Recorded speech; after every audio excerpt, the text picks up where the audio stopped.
I got a text today from somebody very close to me asking me about keto. And I know you've done it. I have. And I've done it. So today we're going to talk about how to lose weight doing keto. I'm Coach Jay. I'm Coach Cullen. Let's get right to it.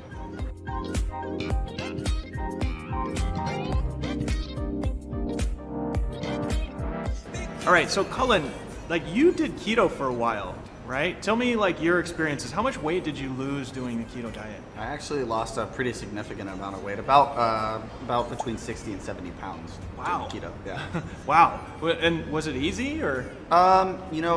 It wasn't easy, but definitely wasn't the hardest thing I've ever done. Yeah.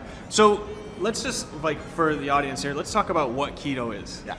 Right, so the keto diet is you're basically going to reduce the amount of sugar and carbohydrates that you have down Absolutely. to somewhere in the range of like 20 to 30 grams. Yeah, about that. Yeah, sometimes up to 50 grams. Yeah. It's basically a low carbohydrate diet. Yeah, that's one misconception. People say it's a no carbohydrate diet, and that's not really true.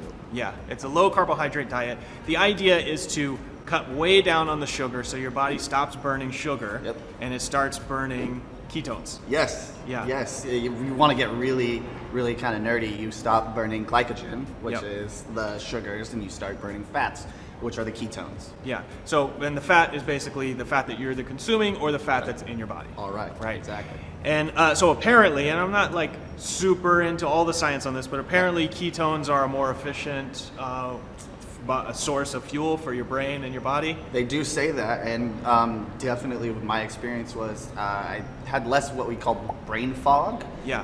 Periods where you kind of feel fuzzy. I felt a little bit more clear, a little bit sharper sometimes. Yeah. So, like, one of the reasons that the keto diet is really popular is because people are able to kind of eliminate certain things, and then they can kind of eat almost as much as they want of the other things. Yeah, right? Yeah. It's kind of funny in that way that it's not as restrictive calorically, I guess you would say, as some of the other diets. So when you did it, did you actually count your calories? I didn't. Not at Right. first, at least. Yeah. I didn't either. I mean, I've had a bunch of different kind of diets over the years, but actually I tend to go back to low carb because it's just easier for me to maintain over I time. agree. I've fallen in and out of it a few times when I've needed to maybe cut weight for certain things because it is something that I'm comfortable with and I can do almost without real thought, right? Yeah. So we're going to talk about like how you can use the keto diet to lose weight for yourself. So there's kind of like a whole journey that you go through when you do this. Yeah. And the biggest challenge with keto is like the first 2 weeks, right? I would say definitely the first 2 weeks. Yeah. So what happens is the first couple of weeks, you cut out basically most sugars, most carbohydrates, and you're mostly eating protein and fat. Yeah. Right? Yeah. Which is kind of awesome. I mean, it is in a way, but then you get what we're about to talk about is what Brain the fog. keto flu. The keto flu, yeah. So Yeah. what happens is like once you cut out all the sugar, your body has to adjust Yep. to not having sugar, Yep. right? And that's a big adjustment. Yes, especially if you've eaten sugar for, if you're eating the standard American diet, you've been eating sugar for a long time. Yeah, my experience was it was pretty gnarly keto flu. I'm not gonna lie to anybody and say it was super easy, but I was drinking at least a soda or two a day. Ah, So right. that's a lot you of cut sugar. out, you cut out a lot of sugar. Yeah, absolutely. So the keto flu is basically like your body moving from burning carbohydrates to burning fat. And there's a lot of kind of causes of this, but in my research, what I found is that the keto flu is mostly due to dehydration. Yeah. Yeah, I can there's see some that. other things to Yeah. it, but it's like a lot of it comes down to dehydration. Yeah, you really do have to be on your water with this diet.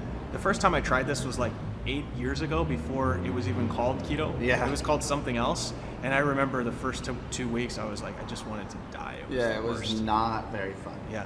Subsequent times, though, I figured out how to kind of stave off that sort of keto flu. Yeah, absolutely. And so first, what I did was, so overall, the thing is, once you make that shift, it's actually a lot easier to stick to the diet, Yep. right? After the first 2 weeks, then you're able to kind of stick to it without a whole lot of like work. You just avoid sugar, right? But yeah. your body is used to it at that point. But getting through that first 2 weeks is hard. So the first thing that I did the first time that I kind of figured out it was dehydration, I used to drink a lot of water with salt and lemon in it. Yep. And that helped, but it didn't quite solve the thing. Yeah. Right? So the next time I did it, I actually got a product called LMNT. We'll grab one here, but we got a product called LMNT that you put into your water, and it just helps you stay hydrated. Had no signs of the keto flu. Oh, none. Okay. Yeah. So like you just basically drink a gallon of water with the LMNT in it, and it just like completely got rid of it. I make everything a lot easier. Yeah. So if you're thinking about going through it that first 2 weeks, definitely get something like LMNT to stay hydrated. Yeah. Right. So the other thing that happens in the first 2 weeks is that your sleep is kind of off, right? It can be, Yeah. What was your experience with that? You know, I was restless. I had periods of awakeness like that I couldn't really shake off. Right? Yeah. Just a Wake up in the middle of the night. Yeah, literally. Yeah, I had that too. Yeah. Definitely the hydration helps, but there's like 3 or 4 days in, it just kind of happens. Yeah. And there's not a whole lot you can do about it. The good news is you actually have more energy anyway because you're burning these ketones. Yep. Yeah. The other thing you may want to do, and this is like maybe too much information, but the other thing in the first 2 weeks, you probably don't want to commit to anything where you're like having to be social because you have some mood swings, right? Yes, absolutely. Yeah. I mean, it's a big change. But yeah, it will affect your hormones. It'll affect how you feel. Yeah. It will definitely affect your moods. I mean, part of it's the sleep. Part of it's just the feeling of general malaise and like tiredness. But overall, it will affect your moods. And it's like you have these like super high energy moments and then you're just like super tired, especially if you keep training like I did when I did it, right? You have these moments where you're just up and down, right? So you got to be really, really careful of that. So after that initial 2 weeks, tell me like what was life like for you? You know, it was really easy and routine. Like I felt like I had a lot of energy during the day. I would start my day off personally. I would have what they call bulletproof coffee, right? So for the uninitiated into the keto lifestyle, that's some coffee with a little bit of butter, some coconut oil. And so a little bit of fat in the morning. Yeah, a little bit of fat in the morning. And really what that did is it kind of switched me on. Like I felt really, really, really awake and alive in the morning. So it was really nice for me. And I had kind of sustained energy throughout the day. And it was nice. It was easy. I didn't have to think about it. And I felt really good. Yeah. And the other thing that's kind of nice, I had the same thing. Yeah, like after about 2 weeks, it's probably, if I were starting it today, it would probably take me about 5 days because you know what to expect, right? After that, you have this sort of spike in energy, and it just kind of sustains. Yeah. Right? You know, as long as you're doing the other stuff, you're getting sleep, and you're eating a sufficient enough amount of food, it just sustains. Like, it's pretty great. Yeah. Meanwhile, you're also losing fat. Yeah. Right? I mean, you said you lost 70 pounds. Yeah. Yeah. It was almost crazy how they say melted off, but honestly, it really did feel like that at some times. I mean, I did go from almost doing nothing into more of an active lifestyle and doing keto, so that really, really helped. But the weight, like, without too much, it was just coming off. Yeah, this is actually also in my research. What I found was if you do those first 2 weeks and you stay active, then you get through that a little bit faster. Versus if you don't do anything, then it tends to be a little bit harder to get through it. So, because part of it is like you need to kind of get your body moving, get the circulation going. That kind of definitely makes sense. Flush all that stuff out, right? At a certain point, do you just stop doing keto? Like what happens? So, I mean, for me, I did it for over a year. I did it for almost 2 years straight because I felt great and I was losing weight and I continued to lose weight and feel good. It's only for me, I just changed some of the habits in my life, so I changed kind of my lifestyle with it at the time. So you can realistically stay on it for pretty much however long you'd like. Yeah. So one of the things about keto, one of the concerns people have is that it's not sustainable. And here's the thing, like anything is sustainable, but the idea of keto is that you kind of fix your what they call metabolic derangement, right? Which is like your body is burning too much sugar, it's high blood sugar, etc., and that is reflected in your body. So when you start to lose the weight, you start to fix that, and you become what they call metabolically flexible.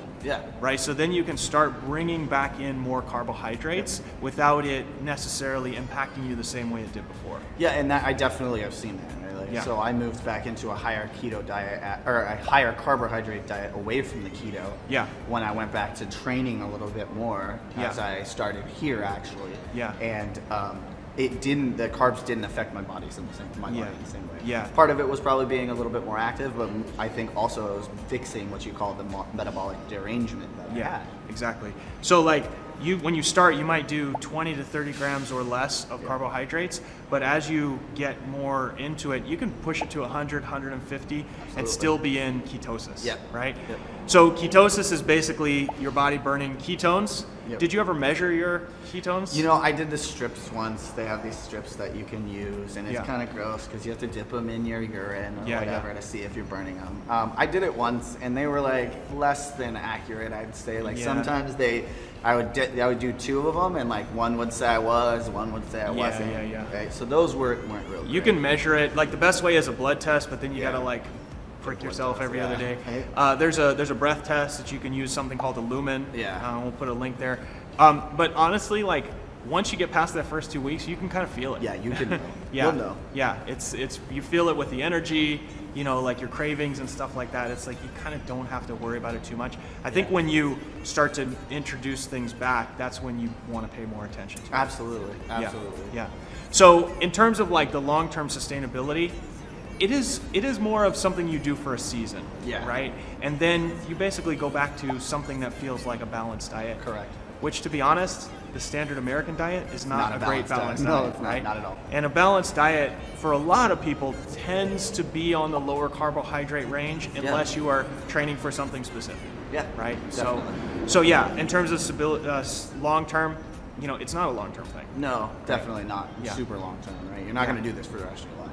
Now, that said, there are people that have like medical conditions and stuff where they want to do this long term. Well, absolutely, and like just like anything, nothing's always set in stone for every single person, right? So this is how we suggest that you can lose weight doing keto. It's worth a try if you've tried other things, or if you kind of tend to enjoy a higher fat, higher protein, lower carbohydrate diet.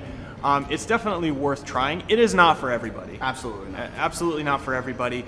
There are certain people, I think it works a little bit better for men than it does for women. Definitely, I would agree with that. And, you know, just like anything, with any nutritional change, you have to test stuff on yourself. Absolutely. To know whether it's right for you. Absolutely. Right? You can't take anyone's advice as the gospel and say that this is the one way that works. Absolutely. Right? Yeah, So. everybody, I would tell everybody to go out and do a little bit of research and look into doing it for yourself.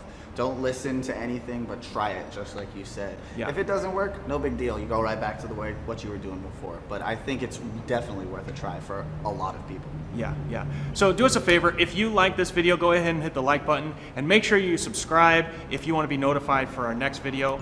If you've tried the keto diet, go ahead and comment below and tell us how it went for you. That's all we have. Thanks for watching.